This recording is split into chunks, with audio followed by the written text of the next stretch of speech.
You are listening to chartingwealth.com's comprehensive review and forecast for the week beginning Monday, the 5th of March, 2018. We see on Friday the markets up as far as stocks go. Both the S&P 500 and the NASDAQ 100 are up. We see bonds down, gold up. Let's jump right into the S&P 500. Now, we're going to look first at the weekly charts as we always do and then go through the 2-day and the 4-hour. We see that the week ended with, again, a sideways slide is what we're seeing as far as our Heikin Ashi candlesticks show us.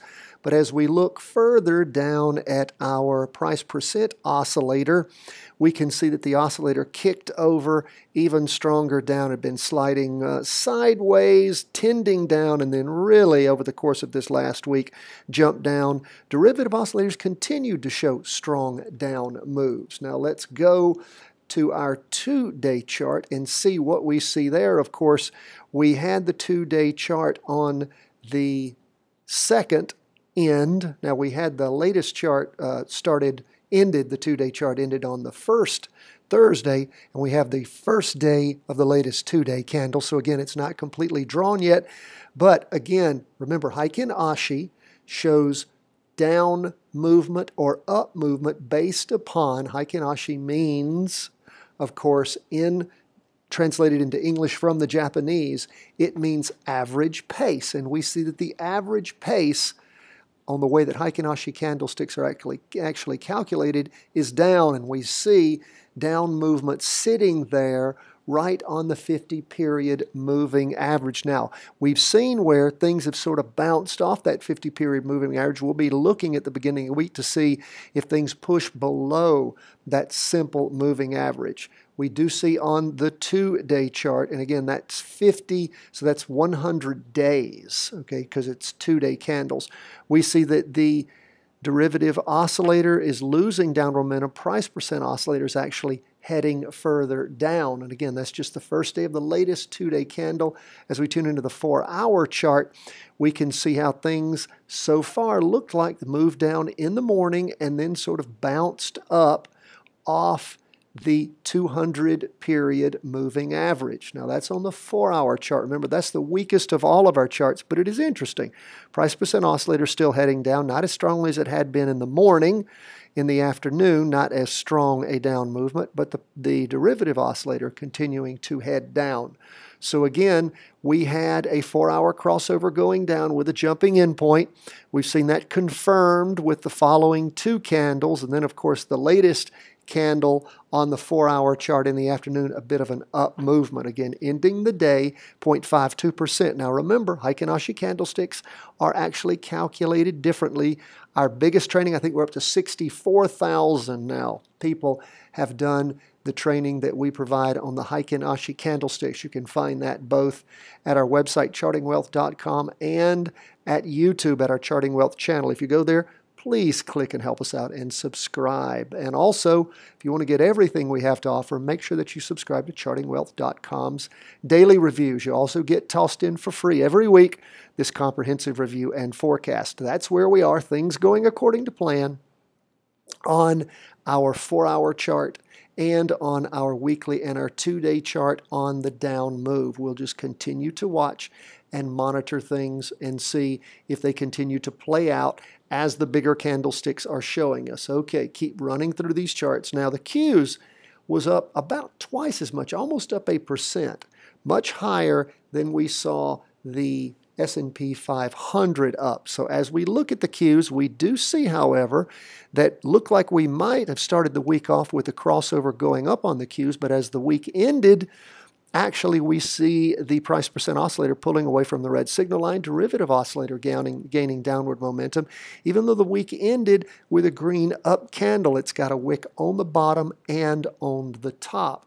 Now, something else that, of course, occurred over the week that we want to see verified is the 2-day trend line crossing over. It did sustain that crossover. It happened at the end of the 2-day candle on Thursday the 1st, and we see it continuing even with that up move of about 1%. We still see the derivative oscillator negative the price percent oscillator negative, that is the blue under the red line, and we have a red down candle, albeit with a long wick on the bottom, still a pretty strong red candle so far. Now, as we tune in a little closer, we look at the 4-hour chart again, similar to the S&P 500. We see a down move in the morning, bit of an uptick in the afternoon, lots of indecision there on that uptick. It's a green doji. Again, indecision tending up, derivative oscillators gaining downward momentum, price percent oscillator not heading down as strongly as it had been before. But again, we'll continue to keep our eye on the prize after we had that 4-hour crossover and the 2-day crossover occurring at the same time. Now remember, that's not our best way of jumping into a trade. We want the 4-hour to back up and then move in the same direction as the 2-day is already moving, not crossing over at the same time. So talked about that some yesterday. Like things to go according to our plans. Now, let's keep moving through these charts. TLT continued its down move, down 0.18% for the day. However, ended the week up with, we've basically got a green spinning top, which again means indecision, more indecision tending up than, of course, a green doji. Green doji is the least decisive thing that we get. Spinning top, a little more decisive, tending up for the week, did push through the weekly trend line. And we had a strong 4-week trend line that has been broken. Derivative oscillator, however, still headed down. Price percent oscillator, well, still negative. Price percent oscillator still headed down strongly. As we look at the 2-day chart, what do we see?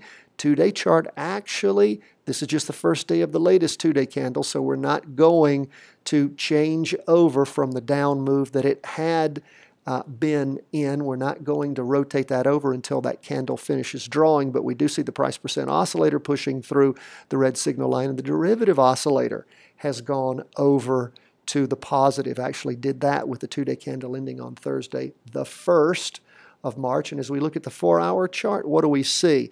We see that down movement in the morning and the afternoon after basically 2 days of pretty strong up movement. So we don't have a crossover going down yet.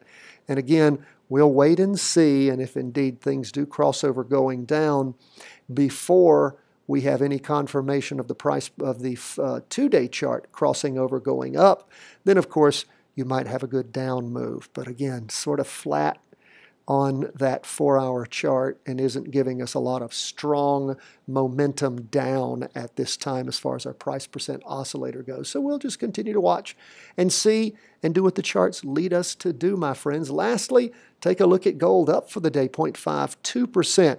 We see the latest weekly candle in gold. Again, gold topped out all the way back on Friday the 26th of January, and then has really slid sideways, tending down over the last, now going on 5 weeks.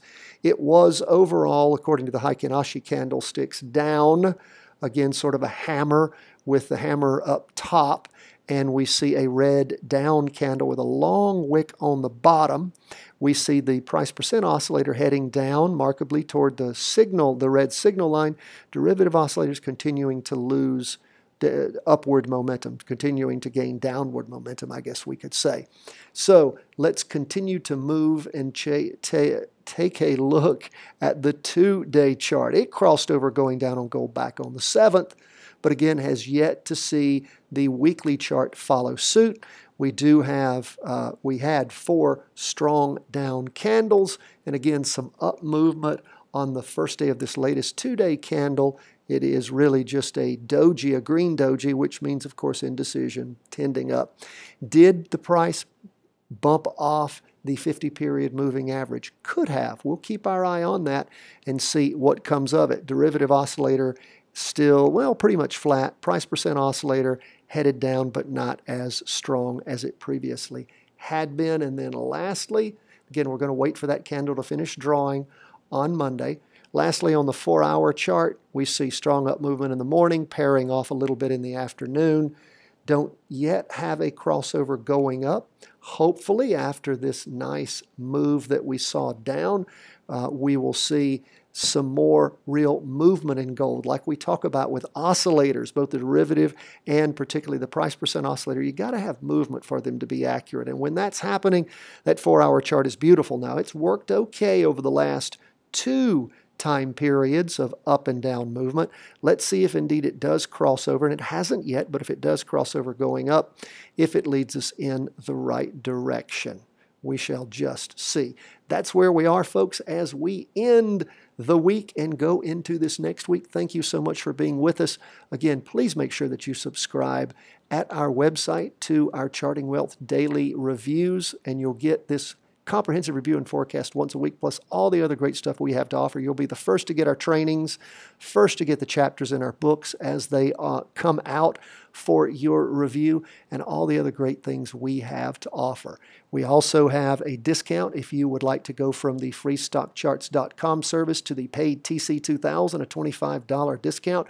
Please check that out at the website too, and we also send that out in the daily market review to you. Every day the markets are open. God bless, my friends. All the best from the entire team here at Charting Wealth World Headquarters.